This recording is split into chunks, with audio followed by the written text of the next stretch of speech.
um poder sobre a matéria, o poder da clarividência, da mediunidade, todos isso eram poderes, porque o DNA enquanto uma biblioteca. Então, isso aqui é o DNA.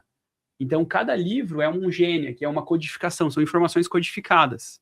Então, isso aqui ensina clarividência, isso aqui ensina telepatia, isso aqui ensina telecinesia, né? Então, esses livros, esses conhecimentos foram embutidos em nós, né? Isso foi inserido em nós. Então, a gente tem já isso aqui dentro de nós, só que hoje está desativado.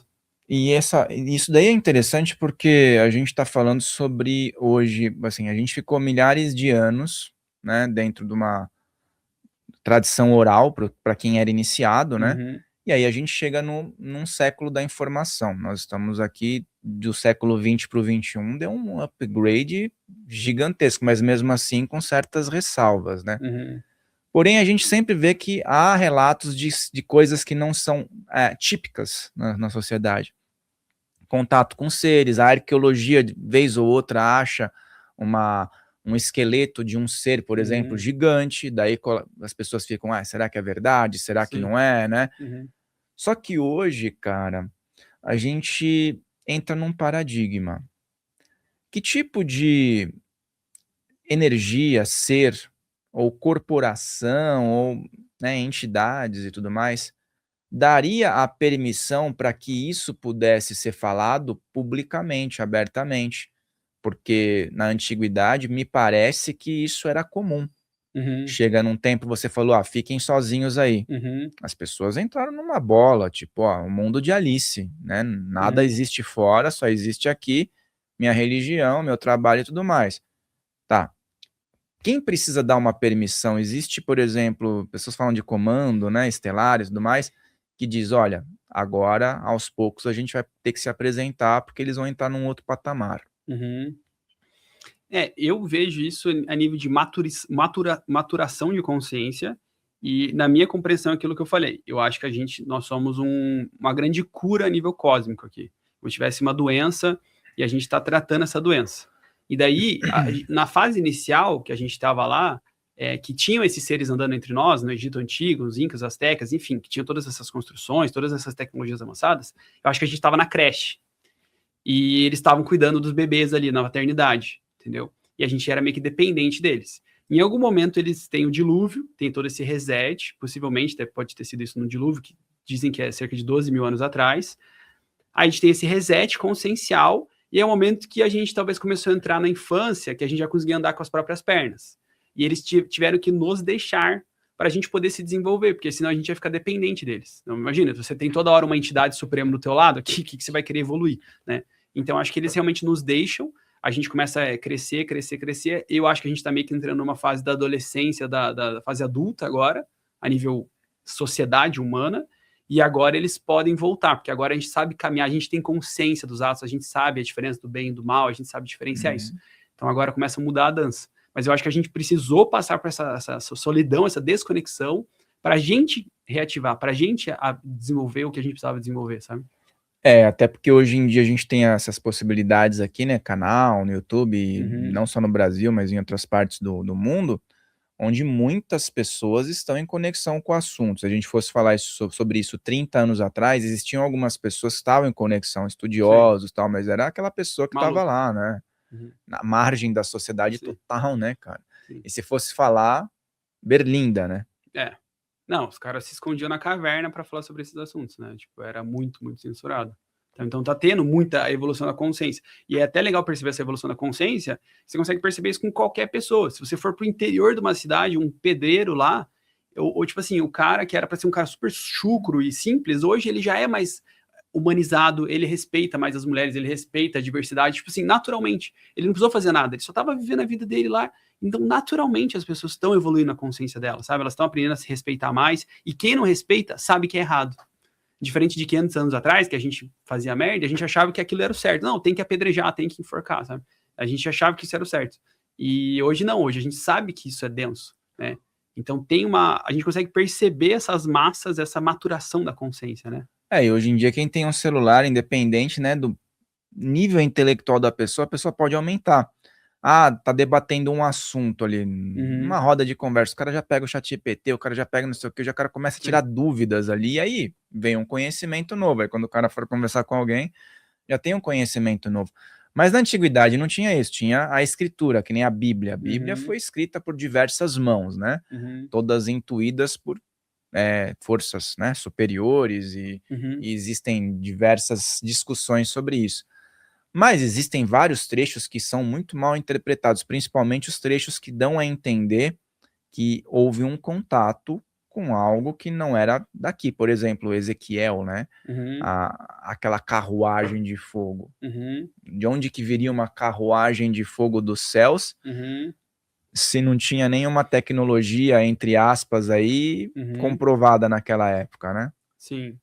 Vários relatos ali podem ser fenômenos ufológicos, né? Vários relatos da Bíblia, o próprio livro de Enoque também tem, então tem várias questões de avistamento, mas para mim eu friso muito até na cultura suméria mesmo, porque quando você estuda um pouquinho de cultura suméria, cultura Anunnaki, você vê que é a base da Bíblia, lá eles falavam abertamente sobre isso, sobre os seres das estrelas. Vários povos, na verdade, falavam, eram seres das estrelas que nos visitavam. Então, a astrologia, a astronomia, a química, a física, a dança, a música, isso nos foi ensinado, a matemática. Então, as pessoas que criaram isso falavam, isso nos foi ensinado pelos seres das estrelas. Então, a gente meio que esquece, a gente acha que isso é conto de fadas, isso aí, desconsidera essa parte, né? Então, a própria origem da Bíblia, a própria Bíblia por si só é extremamente alienígena, na verdade. O idioma, a escrita no hebraico, se você pegar o hebraico ali, cada letra ele vira um número. Então você consegue fazer a gemátria, né? Ela tem toda uma matemática. Você consegue calcular a matemática da Bíblia. E dentro da matemática da Bíblia tem constantes moleculares, atômicas, questões de DNA, de aminoácido, de peso de DNA, de molécula, de tudo. Então, assim, são coisas que como que o cara ia escrever isso na época? Como que ele ia ter... só foi uma canalização divina que ele escreveu por acaso, no meio de uma frase ali, tem o peso exato da molécula do DNA. Então, tem muita coisa que é matematicamente alienígena já na escrita da Bíblia, sabe? Na escrita da Bíblia e, por exemplo, você vai ver os principais personagens da Bíblia. Moisés, né? A gente falou de Ezequiel, agora o próprio Enoque, mas Jesus mesmo. Então, assim, quando ele fala sobre ensinamentos cotidianos dele, meu reino não é desse mundo, Sim. há muitas casas, né? Há muitas moradas na casa de meu pai. Mas como é que as pessoas interpretam isso ao pé da letra? É um negócio que não dá para interpretar ao pé da letra se o cara minimamente refletir sobre a pauta ali, né? Porque a gente tem as pessoas, os religiosos têm essa noção de que Deus criou todo esse universo gigantesco, infinito, que a gente não conseguiu achar o fim ainda, e só tem aqui de vida, né? E até eu faço essa provocação, eu falo assim, o que teria de errado a gente ter irmãos? Por que a gente não poderia ter outros irmãos? Da mesma forma que a gente tem irmãos aqui, o irmão cachorro, o irmão gato, o irmão baleia, sei lá, são irmãos também são filhos de Deus. Por que não poderia ter outros filhos de Deus? Por que não poderia ter outros seres, né? E a gente demoniza tudo isso. É uma bolha que a gente vive astral aqui, né? Tipo, só aqui é Deus e o resto é o inferno. Eu até provoco, falo, não, mas pô, o inferno tá ganhando então, né? O inferno é dono do universo inteiro, só aqui que tá, tipo assim, Deus tá fraco, que isso? Que Deus é esse, sabe? Criou um ser tão poderoso quanto ele que mede forças e consegue conquistar mais as pessoas. É muito complicado isso. E aí a gente vai falando sobre questões tecnológicas, né? Principalmente Estados Unidos, eu vejo assim, Estados Unidos, Rússia, né? China agora tá lá no alto também com essas questões tecnológicas. E a relação com esses seres que não são daqui, né? Bom, Estados Unidos passou na frente, né, no século XX, metade do século XX em diante. Rússia também predominou e agora nós temos o gigante chamado China. Qual poderia ser a relação, né, que fica oculta para todos nós da população em geral, com esse avanço tecnológico, e agora ainda eles falando que tem 4 tipos que são muito presentes, né, e entre outros. Você acha que existe uma ponte entre espécies específicas e esses povos que se destacam?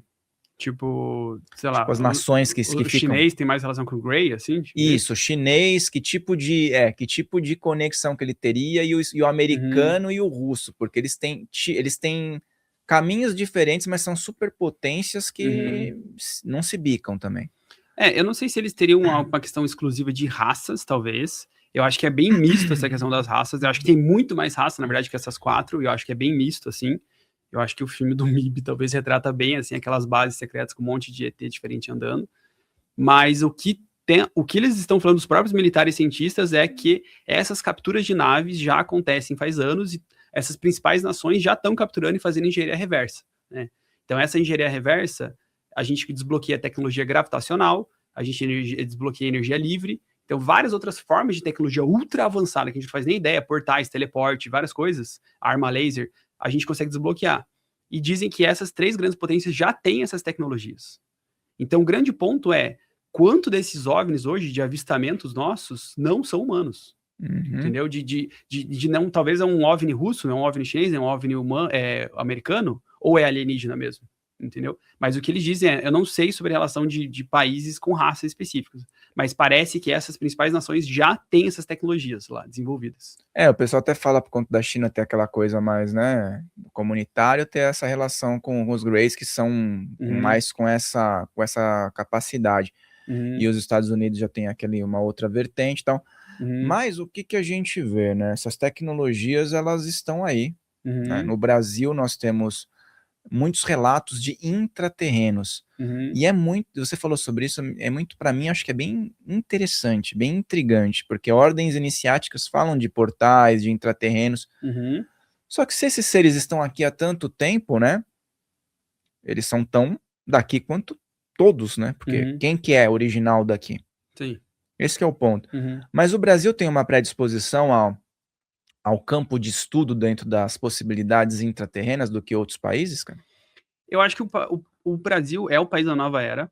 A gente já é o país da nova era, assim, inevitavelmente a gente tem muita conflito com o Brasil, de, eu odeio meu país, eu quero ir embora e tal. Mas, assim, a nível espiritual, a nível energético, multidimensional, a gente já é muito, muito, muito, muito colorido. Tem muitas almas evoluídas aqui, tem muitas formas de expressão de crença, de religião, né, de espiritualidade. Então, o Brasil, essa alegria, essa coisa colorida do Brasil, isso já é uma coisa muito diversa, né, que várias outras pessoas de país de primeiro mundo, o cara vem lá da Suíça, da Noruega, o cara, eu quero morar aqui. Por que o cara do primeiro mundo quer morar aqui, né? Então, a gente já é uma grande potência, muito a nível espiritual, e a gente tem muitos. Tem muita questão desses portais estarem relacionados com a própria natureza e própria questão de cristais, terras raras também, que a gente também tem, né? Então, a própria floresta amazônica, imagine o tamanho dela, imagine quantos mistérios não tem ali. Tem várias pesquisas também que falam que existem túneis arqueológicos que conectam, por exemplo, Curitiba com a Amazônia. E são da mesma arquitetura, né? Então, como se tivessem vários túneis que conectassem todo o Brasil, assim, também. Então, povos ancestrais que tinham aqui, as cidades secretas da Amazônia. Então, talvez, acho que é uma questão de visualizar o que era aqui antes, né? A gente já tem só essa visão de, eram só os indígenas e, tipo, nunca teve nada demais aqui, sabe?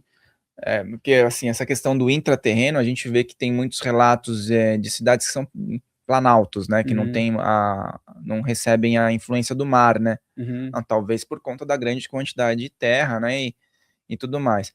Só que a gente também vê o seguinte, que existem muitos relatos nas costas, né, das pessoas que estão dentro do mar, por exemplo, o Triângulo das Bermudas, onde existem diversas, vamos dizer assim, fantasias a respeito, mas também diversos relatos comprometedores. Então a gente vê que, assim, até os povos originários, os indígenas, né, eles falam naturalmente sobre esses contatos, da América do Norte até aqui a América do Sul. Sim. Os aborígenes também, eles falam com naturalidade sobre o assunto. Aí a gente tem uma barreira que é, por exemplo, a mídia, né, os controles de interesses entre nações que dá uma bloqueada, eles colocam os povos originários como tipo, não, eles estão à parte, a gente tem que respeitar a cultura, mas é um outro Deus, uma outra tradição. Mas o que você acha que está faltando de fato mesmo, de fato, já que nos Estados Unidos já rolou isso daí, os caras chegarem e falarem, não, tá aqui. Esses são os caras, fisicamente, eles estão aqui, tem em relatos, tem imagens, não é só falar sobre o assunto, mas provar. De abrir publicamente toda essa relação multidimensional aí. Eu acho que tem várias agendas antes. Eu acho que não seria tão simples assim. Eu acho que a gente tem que considerar que tem todo um controle da civilização. Eu acho que não é só pela luz que está acontecendo assim, mas tem outros movimentos também por debaixo dos panos. Então, eu teria até meio cautela, assim, porque, tipo, eu acho que seria muito, até ingênuo da nossa parte de achar que, amanhã no Jornal Nacional eles vão falar sobre os intraterrenos, e, tem elfos, realmente existem, né? Isso seria incrível, eu tô muito ansioso por esse momento. Mas eu acho que a gente ainda primeiro precisa terminar de limpar essa sujeira, toda essa craca, a gente tá transmutando toda uma densidade planetária, para aí sim a gente entrar na nova era, nessa era cristalina. A gente tá tendo uma ilusão do cristalino agora, né? Tá tendo revelações, a gente tá entrando. Mas primeiro tem uma grande massa de sujeira para a gente poder entrar nessa. Então, o que eu vejo é que, a exemplo do que a gente começou conversando do caso do Paraná, esses seres, eles não se deixaram ver ocasionalmente. Eles permitiram que fosse visto para causar justamente tudo isso que está acontecendo. O que dizem. Inclusive dizem que, por exemplo, os próprios agroglifos, que são os desenhos nas fazendas, é uma forma de acupuntura na consciência humana. Então eles estão fazendo aqueles desenhos, não é por acaso, aquele desenho ele tem uma parte terapêutica na consciência humana. Esses avistamentos, né, tem uma parte terapêutica, de ir conscientizando a gente, o próprio cinema também, isso aparecendo no cinema, então é uma coisa de ir acostumando a gente aos poucos, a gente criando essas sinapses também. Então todas essas raças a gente já vê no cinema, a gente já vê nos desenhos. Por quê? Porque a gente cria esse referencial sináptico que o teu cérebro já está preparado para isso. Da mesma forma que quando teve aqui a invasão dos espanhóis, vários povos originários não dizem, tem relatos que eles falam que eles não viam as embarcações. O cara não conseguia ver a caravela chegando. Por quê? Porque ele não tinha sinapse que conseguia processar o que era aquilo. Ele não tinha cérebro para processar a informação. Então, eu acho que muitas dessas coisas é uma questão de processamento cerebral, que eles estão preparando nossa sinapse, sabe? Mas quando você vai, por exemplo, para a Serra do Roncador, você vai para Chapada dos Veadeiros, né? Chapada Diamantina e tal. Cara, a população lá fala de boa. Sim. Vamos em tal lugar ali, que o contato é melhor. Sim. Desculpa. Vamos ali, que ali tem uma caverna. E os caras relatam tudo o que acontece. Entre eles ali parece ter um magnetismo diferente, né? A cidade de São Tomé das Letras ficou muito conhecida, não sei, até hoje em dia, não sei se diminuiu um pouco os contatos lá por conta do grande turismo, mas o pessoal fala que só de chegar lá já sente um magnetismo diferente e tal. Então, assim, no bastidor, a galera conversa de boa sobre isso, né? E quem quer vai atrás. O problema é que eu acho que massificou a teoria contrária, de que não existe, né?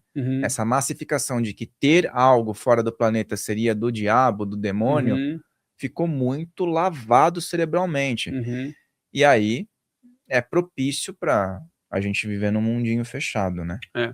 No documentário, tem um documentário recente chamado The Age of Disclosure, que é um documentário genial, sensacional, revolucionário, que é sobre a era da revelação, né?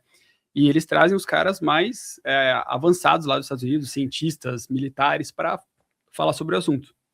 E daí, eles falam que tem chamam de Legacy Program, que é como se fosse o MIB deles lá, era o programa secreto de questão de apreensão de naves e tudo mais. Então esse era o programa secreto supremo lá, que eles estão comentando sobre isso, e que estava acima de qualquer coisa do governo, acima do presidente, acima de todo mundo.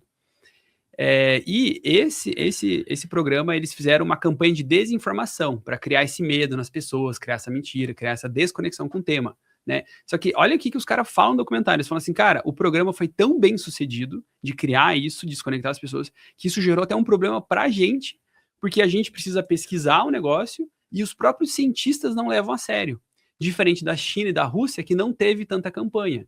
Então talvez eles podem até estar mais avançados nas pesquisas lá, porque você fala com o cientista, não, bora estudar a nave. E lá nos Estados Unidos vai ter mais resistência para o cara estudar um negócio desse, sabe?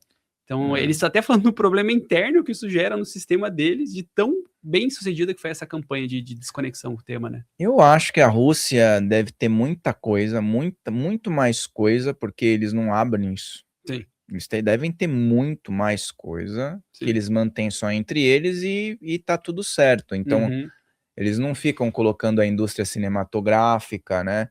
Porque eu vejo que existe uma tentativa da indústria cinematográfica, alguns diretores até colocam coisas que nem o Spielberg, né? Ele fala que é ficção, mas ele sempre coloca alguma coisa que faz sentido quando você vai conversar com pesquisadores e pessoas contratadas.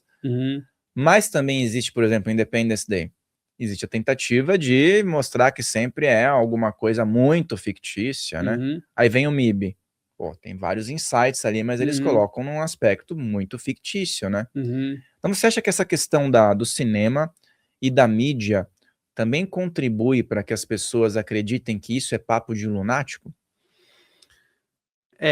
Sim, mas não. Tipo, ele tem essa parte do lunático de ficar na fantasia, não, é amiibo e tal, mas ao mesmo tempo ele tá criando essa referência. Ele tá mexendo no teu cérebro. Mesmo que você acredite ou não, o teu cérebro tem essas sinapses, tá? Então tem uma parte terapêutica ali que tá acontecendo, né? Tá essa comidinha pro cérebro tá sendo dada. Mas então acho que é um pouco dual ali, tá? Mas olha só que interessante, até falando de MIB. No trailer do Disclosure Day do Spielberg, que ele mesmo fala que o filme dele é muito baseado em fatos reais, ele mesmo fala que não é só um filme, ele fala, cara, é muito sério esse filme. Tem uma parte do trailer que eles falam assim, tem 7 bilhões de humanos na Terra. É uma cena muito rápida, ela só comenta isso. E eu tava vendo com meus amigos o trailer, e bem na hora meu amigo falou, para aí. Como assim 7 bilhões de humanos? Aí a gente parou pra pensar, né?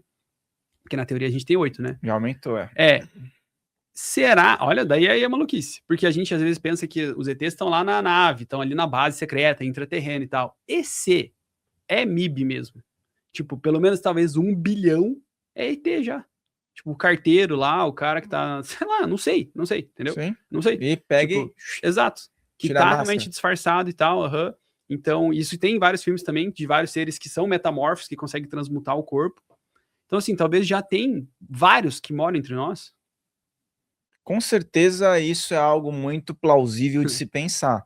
Até porque a gente vê que até mesmo nas filmagens, você comentou comigo em off, o lance de aparecer que nitidamente que a pessoa tá com uma máscara. Por que essa pessoa estaria com uma máscara? Sim. E aí ela tá escondendo o quê? Sim. E aí tem uma série cogita assim, é outro cara que tá no lugar, ou então é de outro planeta. São várias teorias, né? Não, essa questão dos reptilianos em famílias, em governo também, e não só eles também, mas outras raças, porque não seria tão difícil fazer uma roupa tecnológica que você conseguisse criar um corpo simulado, né? Imagine que legal, você é um ET e você quer morar uns 30 anos aqui no Brasil, tipo, é uma aventura, entendeu? Por que não, entendeu? Você alugar uma casa e ter um trabalho de carteiro ali, cara. Arruma um CPF pro cara. Entendeu? Vai ter uma experiência cósmica, né? Então, às vezes a gente acha que é muito longe, mas às vezes pode ser muito mais perto. No próprio livro do Guia do Mochileiro das Galáxias, que é um livro genial também, super canalizado, ele tá falando sobre coisas muito avançadas ali, o Douglas Adams, o melhor amigo do cara, ele é um ET. E ele não sabia. Aí tem um momento que ele chega e conta, ele fala, cara, eu sou um ET e tal, você nem sabe, mas enfim, tá acontecendo uma invasão, eu vou te ajudar, né? Então, tipo, às vezes você pode ter uma pessoa próxima que já é ET, a gente não sabe. Sim, e pode estar convivendo com a gente e ouvindo uma série de barbaridades na sociedade só para ter experiência. Eu acho que é muito plausível isso. Inclusive, você falou dessas linhas, né, de famílias, família real e tal. Existe algo que se perpetua, né, principalmente na Inglaterra. Os outros lugares já deu uma dissipada, mas a Inglaterra ainda tem aquela tradição de se manter a família real ativa, né? E aí você acha que seria por conta também desses acordos? Acordos de hibridização? Dizem sobre isso, né? Essa questão de hibridização, de manter a linhagem ali, né? Tem até a questão da relação deles com o Vlad Empalador, tipo assim, uma questão de que ele era o próprio Drácula também, que tem essa questão de vampiro. Então, começa a entrar numa questão no nosso imaginário que é bizarro, na verdade. É meio bugado, assim, é meio difícil pra gente conceber. Acho que também, por isso que eles estão revelando aos poucos, porque acho que é tanta treta, é tanta coisa que a gente não tem nem ideia, que é meio difícil de processar. O Vlad da Valáquia teve lá um quadro, né, que diz que que o príncipe, o rei agora tem um DNA dele, é isso, né? Eles dizem que ele tem a mesma linhagem, que eles são da mesma família, assim, entendeu? E é interessante essa história do Vlad aí, porque ele foi criado lá no Império Otomano, que era de outras linhas, outra linhagem, né? Ele foi criado a vida inteira lá, com Mehmed II, tem até um seriado lá que fala Vlad versus Mehmed, né, na Netflix. E aí ele sai de lá e ele vira totalmente opositor, ele começa aquele lance do empalar, não sei o que, né? Só que se você for pra Romênia, os caras, eles adoram a figura do Vlad, eles acham ruim quando o pessoal vai lá com a questão de mostrar que o cara foi cruel e tal. Para eles, não. Para eles, ele foi um herói. Então, assim, depende. Depende da cultura da população, né?